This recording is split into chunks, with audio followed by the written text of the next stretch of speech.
നടൻ വിജയ് രംഗരാജുവിന് ആദരാഞ്ജലികളുമായി നടൻ മോഹൻലാൽ. പ്രിയപ്പെട്ട റാവുത്തർ ആദരാഞ്ജലികൾ എന്നാണ് മോഹൻലാൽ കുറിച്ചത്. മലയാളികളുടെ മനസ്സിൽ എന്നും ഓർമ്മയിൽ നിൽക്കുന്ന കഥാപാത്രമാണ് വിയറ്റ്നാം കോളനി എന്ന ചിത്രത്തിൽ രംഗരാജു അഭിനയിച്ച റാവുത്തർ എന്ന കഥാപാത്രം. മോഹൻലാലിന്റെ ഹിറ്റ് ചിത്രത്തിൽ റാവുത്തർ എന്ന വില്ലൻ വേഷത്തിലെത്തി മലയാളികൾക്കിടയിൽ ശ്രദ്ധ നേടി. ചെന്നൈയിലെ സ്വകാര്യ ആശുപത്രിയിൽ ഹൃദയാഘാതത്തെ തുടർന്നായിരുന്നു മരണം. 70 വയസ്സായിരുന്നു. ഹൈദരാബാദിൽ ഒരു ഷൂട്ടിങ്ങിനിടെ ഇദ്ദേഹത്തിന് ഹൃദയാഘാതം അനുഭവപ്പെട്ടിരുന്നു. തുടർന്ന് ചികിത്സയ്ക്കായി ചെന്നൈയിലേക്ക് എത്തിച്ചു. ചികിത്സയിലിരിക്കെയാണ് വിജയ് രംഗരാജുവിന്റെ വിയോഗം.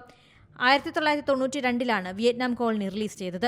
മോഹൻലാൽ ചിത്രത്തിൽ കോളനിയിലെ ദാദയാണ് റാവുത്തർ. എല്ലാവരും പേടിക്കുന്ന റാവുത്തറായാണ് രംഗരാജു മലയാളികൾക്ക് മുന്നിലെത്തിയത്. മലയാളികൾ അദ്ദേഹത്തെ സ്വീകരിച്ചു.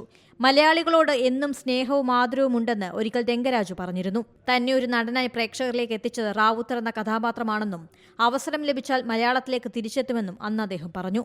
ചെന്നൈയിൽ തിയേറ്റർ നടനായിരുന്ന രംഗരാജു വെള്ളിത്തിരയിലേക്ക് എത്തുകയായിരുന്നു. സിനിമയിലെ അഭിനയത്തിന് പുറമെ ഭാരോദ്വഹനത്തിലും ബോഡി ബിൽഡിംഗിലും വിജയ് രംഗരാജു ശ്രദ്ധ നേടി. ഏറ്റവും പുതിയ വാർത്തകളും വിശേഷങ്ങളും വിരൽ തുമ്പിലറിയാൻ സീ മലയാളം ന്യൂസ് എല്ലാ ഡിജിറ്റൽ പ്ലാറ്റ്ഫോമുകളിലും ലഭ്യം.